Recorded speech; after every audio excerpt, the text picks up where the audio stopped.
에베소 5장에 있는 말씀을 통하여서 은혜를 나누도록 하겠습니다. 에베소 5장 1절에서 보게 되면 이렇게 되어 있죠.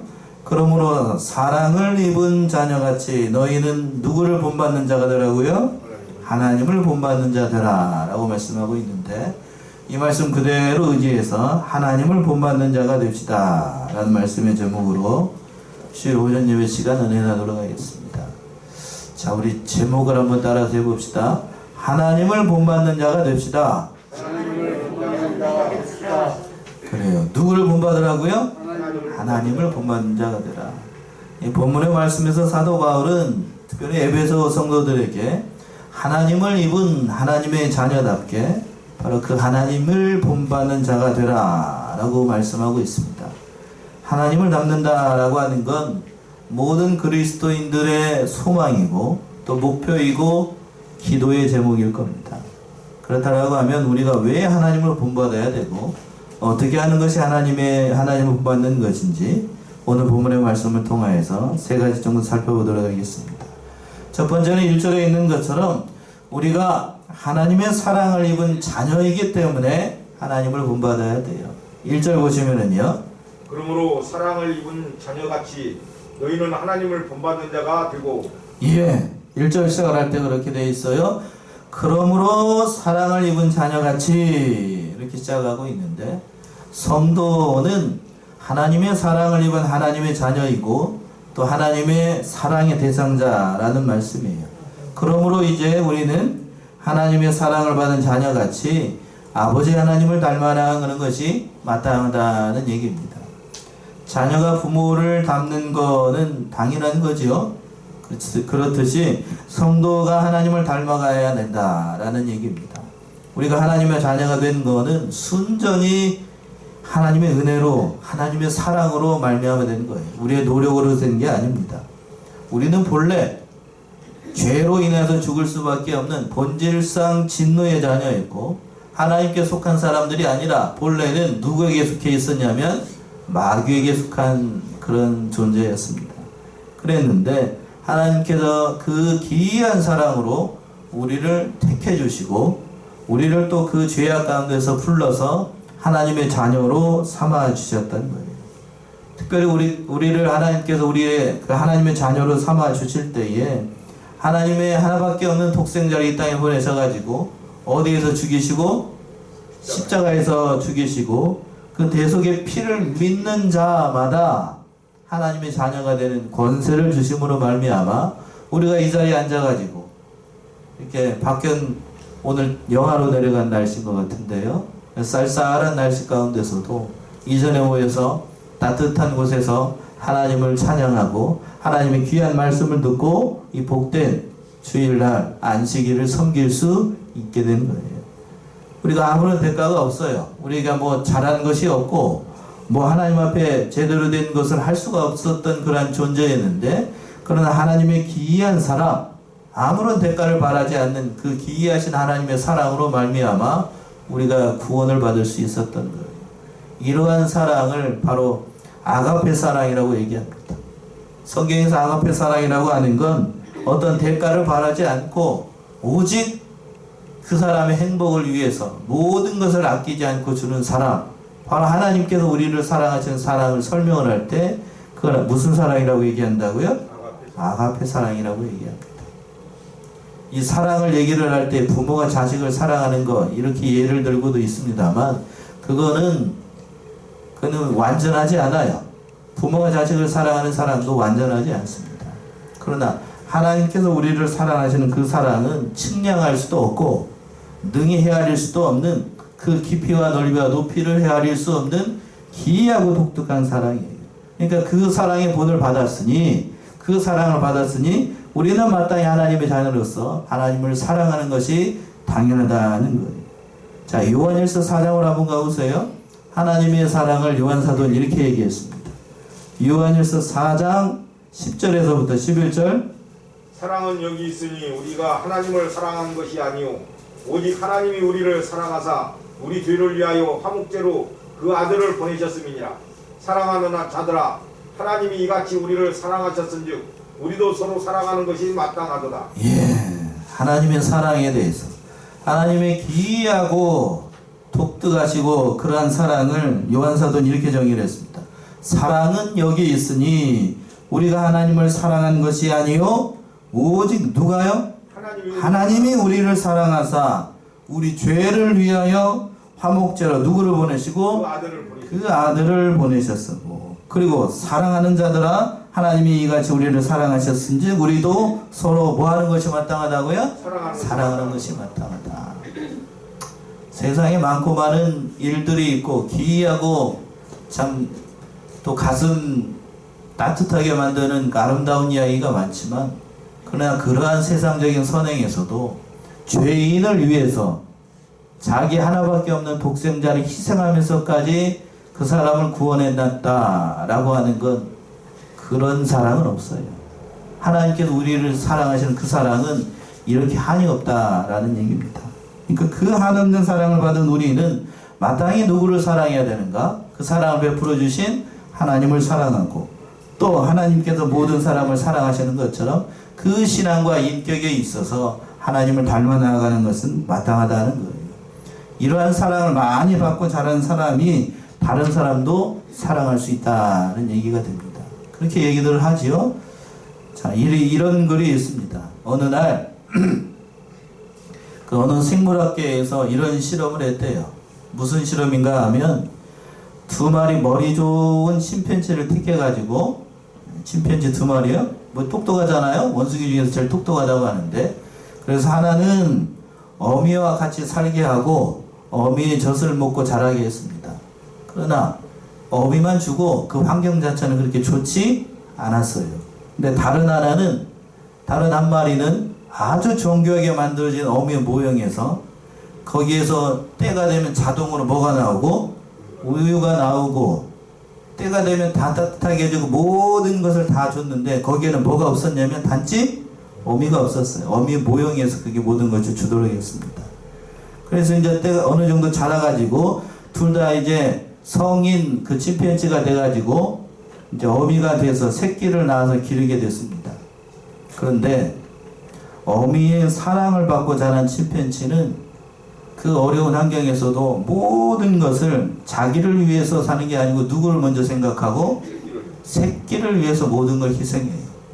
새끼가 조금 불편하게 되면 자기가 어미로부터 받았던 그 사랑 그대로 어려운 일이 있으면 어루만지고 그 새끼 침팬지가 좀 저기에 앙탈을 부려도 참고 인내하면서 잘 돌봐주고 도듬어주고 어루만져주는 그런 사랑을 베풀었는데 그러나 어려서부터 인공적으로 그런 곳에서 그 엄마 없이 자란 그 침팬지가 아기를 낳았는데 새끼를 낳았는데 어떻게 길렀는가 하면 자기가 받았던 그대로 자기에게 맞춰준 적이 없잖아요.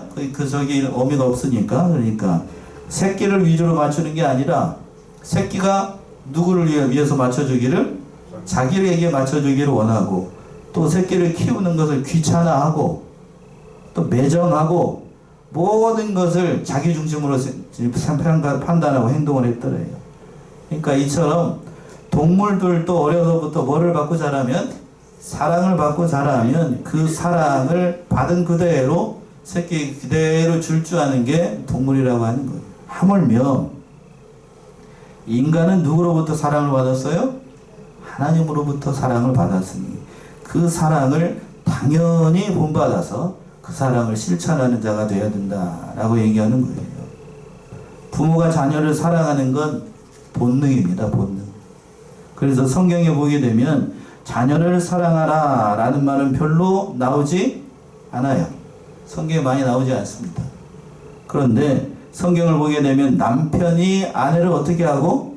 사랑하고 또 아내는 남편을 어떻게 하라고 되어 있죠? 사랑을 뛰어넘어서 어떻게 하라고요? 여자분들만 복종 또는 존경하라고 되어 있어요. 왜 그럴까요? 남편들이 보통 아내를 사랑한다는 말을 요즘도 잘 하나요? 안 하나요? 잘 안 해요. 옆에 있는 남편을 한번 보세요. 자기한테 사랑한다는 말을 잘 하나? 별로 잘 안 해요. 그렇죠? 사실이 그렇죠? 자, 남편만 불리할 것 같으니까 남편한테 한번 물어보죠. 아내들이 남편을 존경하고 복종하는가? 그렇던가요? 절대로 그렇지 않아요. 그러니까 성경을 보게 되면 그 말이 있는 거예요. 남편은 아내를 어떻게 해야 되고? 사랑해야 되고, 아내는 남편을 어떻게 해야 되고? 존경하고, 안 하니까 하라는 얘기 안 하니까 그러겠죠. 그런데 성경을 보게 되면 부모는 자식을 사랑해야 된다는 말이 별로 없어요. 왜 그렇죠? 그건 본능이니까. 사랑하지 말래도 사랑해요. 본능이니까. 그래서 하나님이 그걸 모를까요? 그런 얘기를 그러니까 하지 않아요. 차라리 그 반대로 되어 있죠. 자식이 잘못하면 부모들 입장에서 자식을 어떻게 하라는 말이 많이 나와요? 때리라는 말이 있어요. 때리라는 말이 있어요. 왜 그럴까요? 막대어가는 세상이 되다 보니까 부모가 자식을 때리지 않는 세상이 됐습니다. 그렇죠? 그러니까 때리래요, 요즘은. 근데 요즘은 이상한 세상이 돼가지고 부모가 자식을 때리게 되면 학교에서 신고하라는 얘기가 나옵니다. 괴상한 세상이 됐어. 얘기가 딴 데로 샜습니다만 그만큼 사랑하는 거 귀한 일이에요. 사랑하는 거 귀한 일. 그러니까 우리가 하나님의 사랑으로부터 받았으니까 그 사랑을 닮아 나아가서 하나님을 사랑하고 그 하나님의 사랑을 전해야 됩니다. 구체적으로 그러면 어떤 하나님의 사랑을 본받아야 되는가? 2절에서 있는 것처럼 두 번째는 그리스도의 사랑을 본받아서 실천해야 된다는 얘기지요. 2절 보시면 그리스도께서 너희를 사랑하신 것 같이 너희도 사랑 가운데서 행하라. 그는 우리를 위하여 자신을 버리사 향기로운 제물과 생축으로 하나님께 드리셨느니라.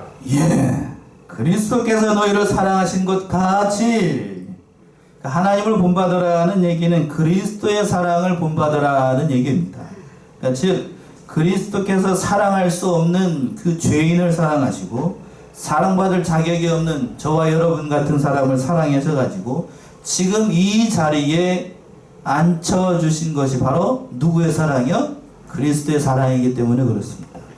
하나님을 거역하고 불순종하고 내 멋대로 행하였던 우리 나와 같은 자를 그리스도께서 사랑해 주셔가지고 우리를 이 자리에 앉히셨던 거예요. 그렇다라고 하면 본문의 말씀 2절에 있는 것처럼 그리스도께서 우리를 어떻게 사랑해 베풀어 주셨는가 두 가지를 얘기하고 있습니다. 그 중반절에서 얘기하고 있죠. 그는 우리를 위하여 누구를 버리셨다고요? 자신을 버리셨습니다. 그러니까 그리스도께서 우리를 구원해 내기 위해서 자기를 버렸어요. 자기를. 그러니까 우리를 구원해내기 위해서 하나님의 영광을 위해서 또 택한 백성들 저와 여러분 같은 사람들을 구원해내기 위해서 자기가 가지고 있는 모든 것을 희생하시고 우리를 구원해내신 분이 바로 그리스도라는 얘기입니다. 그러니까 모든 것을 버리고 스스로 죽음의 길을 택해서 그 자신의 생명을 우리를 살려주셨던 거예요. 그 그리스도의 사랑을 빌립보서에서는 이렇게 얘기했습니다. 빌립보 2장 6절에서부터 8절 빌립보 2장 6절에서부터 8절이요. 그는 근본 하나님의 본체시나 하나님과 동등됨을 취할 것으로 여기지 아니하시고 오히려 자기를 비워 종의 형체를 가져 사람들과 같이 되었고 사람의 모양으로 나타나셨음에 자기를 낮추시고 죽기까지 복종하셨으니 곧 십자가에 죽으심이라. 예수님의 비하, 신학적으로는 예수님의 비하라고 얘기를 합니다만 예수님께서 어떻게 자신을 비우셨는가? 그는 근본 누구이시나 하나님의 본체시나 하나님과 동등됨을 취할 것으로 여기지 아니하시고 오히려 자기를 보어 무슨 형체로 오시고 종의 형체라고 하는 것은 우리 몸을 얘기하는 거예요. 인간과 같은 형체를 가지고 사람과 같이 되었고 사람의 모양으로 나타나셨음에 자기를 낮추시고 어디까지 복종하셨어요? 죽기까지 복종하셨으니 곧 어디에 죽으셨어요? 십자가에 죽으십니다. 이처럼 그리스도께서 십자가에 돌아가신 이 죽음을 가리켜서 대속의 죽음이라고 얘기합니다. 대속의 죽음. 죄값으로 말미암아 영원히 죽을 수밖에 없는 이 사람, 바로 나의 죄를 위해서 예수님께서 대신 죽으셨기 때문에 대속의 죽음이라고 얘기해요. 이 대속의 죽음으로 말미암아 저와 여러분들이 구원의 은혜를 받았고 그 한량없이 쓰인 예수 그리스도의 사랑으로 말미암아 아무런 조건이 없어요. 예수를 믿는 거에 뭔 조건이 있어요? 그 예수를 믿기만 하면 누구든지 다 구원의 반열에 참여할 수 있습니다. 저는 신학적인 얘기는 하고 싶지 않아요, 이 시간에. 그래서 그 예수 그리스도의 사랑을 믿는 자는 그가 어떠한 죄인이든지 다 변합니다. 강도도 예수를 믿으면 그 강도를 버릴 수 있고, 사기꾼도 살인자도 새 사람이 되어서 예수 그리스도와 같은 그러한 사람으로, 그러한 성격의 이 사람으로 살아갈 수 있어요. 성경에는 그러한 사람들이 수많이 등장하고 있어요. 오늘 본문의 말씀에 등장하고 있는 바로 사도 바울도 예수를 믿기 전에는 그런 자였어요. 살인자였고 폭행자였고 해방자였고 하나님의 일을 방해했던 사람이 바로 당사자였던 누구요? 사도 바울이었습니다. 그러나 예수를 믿고 난 다음에는 완전히 변해서 완전히 새로운 사람으로 그 사도로서의 삶을 살아갔던 것이 사도 바울이었습니다. 그리고 그리스도의 사랑은 어떻게 나타났는가? 그 2절 하반절에서 보시면 이렇게 되어 있죠. 향기로운 제물과 생축으로 하나님께 드림이 되었다. 예수님께서 자신을 희생해서 제물로 드리고 하나님께 자신을 온전히 드림으로 말미암아 우리를 구원해 내셨다고 하는 거예요. 향기로운 제물, 생축이 되었다라는 것은, 제물이라는 것은 일반적으로 우리가 제사를 드리는 그 모든 것들을 얘기하는 거고, 생축이라고 하는 것은 짐승의 피를 뿌려가지고 드리는 그 속죄 제사를 얘기하는 겁니다. 그러니까 전자, 향기로운 제물이라고 하는 것은 그리스도께서 우리를 위하여 희생해 주신 것을 가리키고, 또 생축이라고 하는 것은 그리스도께서 자신의 몸을 주셔서 피 흘려 주신 것을 가리키는 거예요. 그러니까 예수님께서는 자신에게 있는 모든 것을 다 드리면서 향기로운 제물이 되시고, 특별히 자신의 피를 드려서 우리를 구원해 내셨다고 하는 거예요. 그러니까 진정한 희생의 사랑에는 희생이 따릅니다. 희생이 따라요. 아이를 키우는 것도 부모의 뭐가 따르고? 희생이 따릅니다. 희생이 따라요. 상대방이 사랑스럽기 때문에 그 모든 것을 다 희생을 하는 거죠. 자식이 사랑스럽기 때문에. 자식이 나에게 잘해줘서가 아니에요. 내가 이렇게 하게 되면 자식이 나의 사랑을 알아줄 것이다, 이런 기대와 소망을 가지고 자식에게 온 정성을 쏟는 게 아닙니다. 그걸 바라고 한다라고 하면 그건 잘못된 부모예요. 잘못된 부모. 하나님도 역시 마찬가지고, 예수님도 우리를 사랑하실 때 그런 겁니다. 내가 이렇게 사랑을 쏟아부으면 얘가 나의 사랑을 알아줄 것인가? 그걸 바라고 하나님께서, 예수님께서 우리를 사랑하신 게 아니에요. 그러나 그 사랑을 쏟아붓고 그 모든 사랑을 쏟아부으면 지금 당장은 그 사랑을 알지 못하지만 철이 들면, 사람이 철이 들면 알게 되나요? 모르게 되나요? 알아요. 철이 빨리 드는가 늦게 드는가, 그거는 알 수가 없죠. 언제쯤 철이 들지. 대부분의 경우에 사람이 철이 들 경우에는 부모의 사랑을 깨달을 때는 언제인가? 부모가 살아있을 때인가요? 돌아가셨을 때인가요? 대부분의 경우가 그렇더군요. 왜? 자기가 아이를 낳아보고, 자신이 첫시가고 장가가가지고 아이를 낳아보고 그 자식이 자신의 속을 새길 때 부모님께서 이렇게 나를 사랑하셨다는 것을 그때서야 깨닫습니다. 그때서야. 그러니까 하나님의 사랑도 역시 그렇습니다. 우리가 하나님께서 우리에게 사랑하시고 그리스도께서 이렇게 돌아가셨다는 사랑을 언제쯤 알게 되는가? 내가 다른 사람을 사랑해보고, 내가 그 사람으로부터 알 수 없는 핍박을 받고 고난을 받을 때 예수님께서 이러한 고통 가운데서도 우리를 사랑하셨다는 사실, 그때서야 알아요. 잘해줄 때 우리를 사랑하는 게 아니에요. 잘해줄 때 예수님의 사랑을 깨닫고 하나님의 사랑을 깨닫는 게 아니에요. 예수 믿는 것 때문에 고난받고 어려움을 당할 때, 예수 믿는 것 때문에 세상의 모든 일들이 내 뜻대로 되지 않을 때, 그때 누구의 사랑을 깨닫는가? 하나님의 사랑을 깨닫고 그리스도의 사랑을 깨닫는 겁니다. 사랑하는 성안의 성도님들이 그러한 그리스도의 사랑을 깨달아서 그 사랑을 실천하신 예수님과 같은 그런 믿음의 길을 걸어나가는 저와 여러분들이 되셔야 될 줄로 압니다. 마지막으로 세 번째는 3절에서부터 7절에 있는 것처럼 구체적으로 하나님을 본받기 위해서 어떻게 해야 되는가? 3절에 7절에 있는 건 온갖 더러운 것을 버리고 감사하는 자가 되라 라고 말씀하고 있어요. 먼저 3절 보시면 더러운 욕심을 버리라고 되어 있는데 3절 보시면은요, 음행과 온갖 더러운 것과 탐욕은 너희 중에서 그 이름이라도 부르지 말라. 이는 성도에 마땅한 바니라. 예, 3절 다시 한번 보시면 그렇게 되어 있습니다. 음행과 더러운 것과 탐욕은 너희 중에서 그 뭣도 부르지 말라요? 이름도 부르지 말라. 이는 성도의 마땅한 바니라. 하나님을 본받는 면에 있어서 소극적인 면을 얘기를 하고 있는 건데, 하나님은 지극히 거룩하시고 순전하신 분이시기 때문에 모든 더러운 죄를 다 버리고 하나님을 본받아야 된다는 거예요. 오늘 여기서는 3절에서는 세 가지를 얘기하고 있습니다. 첫 번째 등장하고 있는 게 무슨 죄요? 음행입니다. 음행이라고 하는 건 불법적인 건전하지 못한 그 성적인 그러한 생각을 얘기하는 거죠. 음행은 하나님이 없다고 세상에 있는 없다고 생각하는 모든 일들, 그리고 세상에서 가장 오랫동안 인간을 괴롭혀 왔던 게 바로 이 음행죄예요. 그리고 또 두 번째는 무슨 거냐고요? 온갖 더러운 것.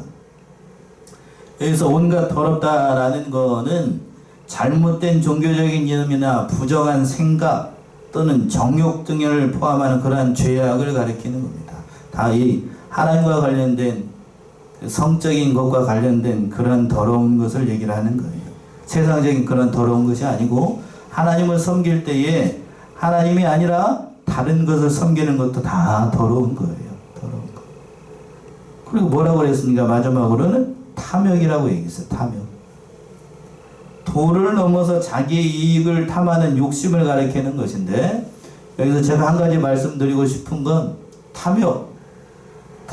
뒤에 가서도 나오게 되는데 그 탐심에 대해서 얘기가 나옵니다만, 그러나 이 탐심 가운데서도 죄라고 이렇게 얘기할 수 없는 게 두 가지가 있다라고 봐요.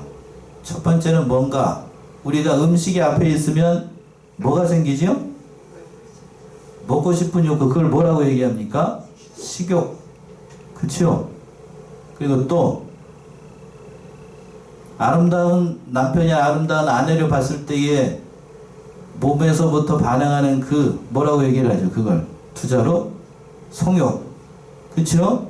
이 두 가지는 그 자체가 죄라고 얘기하는 건 그건 옳지 않아요. 보통 어느 목사님은 그것까지도 죄라고 얘기를 하는데, 그러나 그게 죄라고 얘기하면 식욕이 없으면 사람이 음식에 대한 먹고 싶은 욕구가 없으면 사람이 살 수 있어요, 없어요? 죽으라는 얘기예요. 죽으라는 얘기. 그 자체가 죄가 되는 게 아니에요. 또 사랑하는 남편, 사랑하는 아내를 보고 정당한 욕구가 일어나지 않는다. 그 사람과 살 수 있을까요? 여러분 어떻게 생각하세요? 그 사람과 살 수 없어요. 그 자체는 죄가 아니에요. 그럼 뭐가 죄인가요? 그것이 도를 넘었을 때. 적당히 먹어야 됩니다. 음식도 그냥 적당히 먹어야 되는데 양껏 먹는다 가지고 배가 터지도록 먹어가지고 배탈 나도록 그렇게 먹는 건 그게 죄예요. 그게 죄. 도를 넘는 거. 또 정당한 아내, 정당한 부부를 넘어서 하나님께서 합법적으로 주신 남편과 아내를 넘어서 다른 사람을 탐하는 것, 그건 죄가 되는 거예요. 그게 죄라는 거예요. 그게 죄. 이해되셨죠? 이해되셨죠? 성경에서 분명히 얘기를 하고 있어요. 자기의 셈, 하나님께 주신 정당하게 주신 부부에 의해서 주신 건 그건 죄가 아닙니다. 잠시 얘기가 딴 데로 샜습니다만, 그것이 그러니까 하나님께서 주신 그 영역을 넘어서는 걸 죄라고 얘기하는 거예요. 그걸 탐욕이라고 얘기합니다. 탐욕. 정당한 것이 아니고 내 것이 아닌데 내 것처럼 여기는 것, 그건 죄가 되는 거예요. 그러니까 오늘 말씀에서 돌아오게 되면 3절에서 그랬습니다. 너희 중에서 그 뭣도 부르지 말라고요? 이름도 부르지 말라. 이 세 가지 이야기, 이름도 부르지 말라고요. 그리고 또 4절에서 보시게 되면 오히려 이런 말들을 돌이키고 감사하는 말을 하라고 얘기하고 있어요. 4절 보시면 누추함과 어리석은 말이나 희롱의 말이 마땅치 아니하니 돌이켜 감사하는 말은 하라. 예, 돌이켜 무슨 말을 하라고요? 감사하는 말을 하라. 4절 보시면은 누추함과 어리석은 말이나 희롱하는 말이 마땅치 아니하니 돌이켜 감사하는 말을 하라. 3절에서는 음행, 온갖 더러운 것, 탐욕, 이 세 가지 죄악이 다 이 성적인 것과 관련되어 있는 죄악입니다. 그런데 오늘 4절에서 보시게 되면 이 세 가지 종목은 무엇과 관련된 거냐면 다 말과 관련된 거예요. 말. 누추한 말, 쉽게 얘기해서 추잡스러운 말, 비열한 말, 남을 혐오하게 만드는 그런 말, 그런 말 하지 말라고요. 제가 굳이 설명 안 해도 알지요? 그러니까 그런 말을 하면 안 된다고 하는 거예요. 또 어리석은 말, 이건 뭐 도덕적으로 윤리적으로 어리석은 말이 아니고 불신앙적인 말 또는 성경을 어기는 말, 그런 말이 어리석은 거예요. 쉽게 얘기하면 하나님이 없다라고 하는 것, 어리석은 말이에요. 그게 어리석은 말. 그런 어리석은 말 하지 말라. 또 희롱하는 말, 불필요한 농담이나 상대방을 무시하고 농락하는 말, 그 희롱하는 말, 그런 말 하지 말라는 얘기입니다. 성도가 이런 말을 하게 되면 그 인격에 손상이 있게 돼요. 그러니까 진실에서 떠나기 때문에. 그러니까 성도들 같은 경우에도 교회에서 농담한다고 재미있는 얘기한다 그러면서 그런 얘기하게 되면 그 좋은 말 아니에요. 그 농담하는 것도 하나님께서 그 기뻐하신 일이 아니니까 구속의 은혜를 생각하면서 거룩한 말을 해야지 농담한답시고 뭐 비하해가지고 다른 사람이 일어나는 거, 그런 말을 하면 안 됩니다. 오히려 우리는 어떻게 돌이켜서 늘 하나님의 은혜를 감사하는 그런 감사한 말을 해야 됩니다. 세 번째는 5절에 있는 것처럼 우상 숭배하는 모든 일들을 버리라고 되어 있어요. 5절 보시면은요, 너희도 이것을 정령이 알거니와 음행하는 자나 더러운 자나 탐하는 자 곧 우상 숭배자는 다 그리스도와 하나님 나라에서 기업을 얻지 못하리니. 예, 6절까지요. 누구든지 헛된 말로 너희를 속이지 못하게 하라. 이를 인하여 하나님의 진노가 불순종의 아들들에게 임하니라. 예, 너희도 이것을 정령이 알거니와 음행하는 자나 더러운 자나 탐하는 자는 곧 뭐하는 자들이라고 그랬어요? 우상 숭배자들이라고 얘기했습니다. 음행하는 자, 더러운 자, 탐하는 자가 다 우상 숭배하는 자라고 얘기를 했습니다.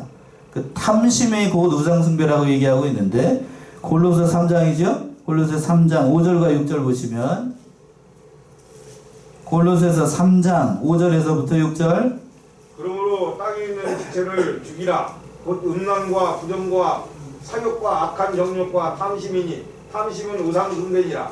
이것들을 인하여 하나님의 진노가 임하느니라. 예, 탐심이 우상 숭배다. 이것들로 인해서 하나님의 진노가 임하게 된다라고 얘기하고 있습니다. 우상 숭배라고 하는 건 마땅히 섬겨야 될 그 하나님을 섬기지 않고 그 하나님이 있어야 될 자리에 다른 것을 놓고 섬기는 것을 우상 숭배라고 얘기합니다. 그래서 이병기 목사님 같은 것은 그거예요. 보이는 우상보다도 그렇게 말씀하셨습니다. 오늘날에는 보이지 않는 우상이 더 무서운 거예요. 보이는 우상, 뭐 조상에게 절하지 않고 그런 것보다도 더 중요한 건 보이지 않는 우상에 지배를 받을 때가 많아요. 하나님보다 더 사랑하고 더 지배받는 것이 우상이라고 했는데 오늘날 현대인들 가운데 그 우상 섬기는 자들이 많아요. 예전에는 돈이 우상이라고 얘기를 했습니다만 지금 이 시대에는 저도 그렇습니다만 뭐가 가장 큰 우상인가 하면 이게 뭐죠? 이 앞에 보세요. 이게 뭐예요? 예, 이게 우상이에요. 이게. 가족들 가운데에서도 그렇고 저도 그렇습니다만 집에 여러분들 저기 일가 친척들 모였을 경우에 그 처음에 집에 오면 인사하고 난 다음에 아들이고 딸이고 손주고 뭐고 다 집에 오기다 뭐부터 봐요? 이것만 보고 앉았어. 이것만. 그러니까 이게 뭐라는 얘기예요? 이게 우상이에요. 이게 우상. 이것만 보고 앉았어. 어제 사실은 저희 동생이 와가지고 지금 김장 담는다 가지고 했는데 아이들 셋이 모였거든요. 아이들 셋이 모였는데 셋이 모여가지고 밖에 나가가지고 뛰노는 게 아니고 셋이 모였으니까 뭐 할 것 같아요? 휴대폰 3개 들고 와가지고 이러고 있어. 예? 이러고 있어. 저희들 같은 때 나이 같은 경우에는 제가 자랐을 경우에는 이거 하지 않고 뭐를 했냐면 요즘 바람이 많이 불잖아요. 저는 그때 저만한 나이일 때 그 연 아시죠? 연 가을이면 방편 날가지고 그 시골에 그냥 얼마나 좋아 그냥 날려놓고 팍 뛰어가지고 연이 높이 올라가는 것까지 그렇게 했던 기억이 있는데 그럴 생각이 전혀 없어요. 연을 어떻게 만드는지도 모르고 그런 세상이 됐습니다. 탐심 얘기하다 우상숭배 얘기하다 그런 얘기가 나왔고, 그러니까 오늘날에는 보이는 우상보다도 뭐예요? 보이지 않는 우상. 특별히 뭔 우상? 핸드폰 우상.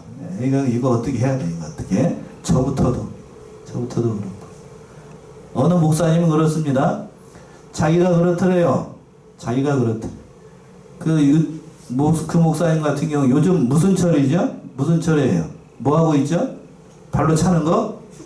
예, 그렇죠. 우리나라 그 어느 선수 특정 얘기해서 죄송합니다. 손흥민 꼭 잘 차잖아요. 그래서 그 손흥민이 득점왕 됐을 때 그 목사님 즐겨보는 게 그 프로였대요. 그러니까 유튜브가 검색을 할 때에 그 목사님이 즐겨보는 걸 알아가지고 손흥민 축구를 한번 봤더니 유튜브에 딱 들어갔더니 뭐만 나오더라? 그게 손흥민 관련된 것만 쫙 나오더래. 그러면서 그래서 그 목사님 뭐라 그랬냐면 유튜브를 지워버렸대. 그런데 어느 순간 또 자기가 그걸 또 다시 해가지고 그걸 보고 있더래요. 그러니까 그만큼 쉽지 않아요. 쉽지 않습니다. 오늘날에는 그 우상 숭배하는 거, 이걸 버려야 됩니다. 그리고 6절 보시면 6절 다시 한번 보시면은요. 6절 누구든지 헛된 말로 너희를 속이지 못하게 하라. 이를 인하여 하나님의 진노가 구순중의 아들들에게만 하니. 무슨 말을 하지 못하게 하라고요? 헛된 말을 하지 말라. 헛된 말.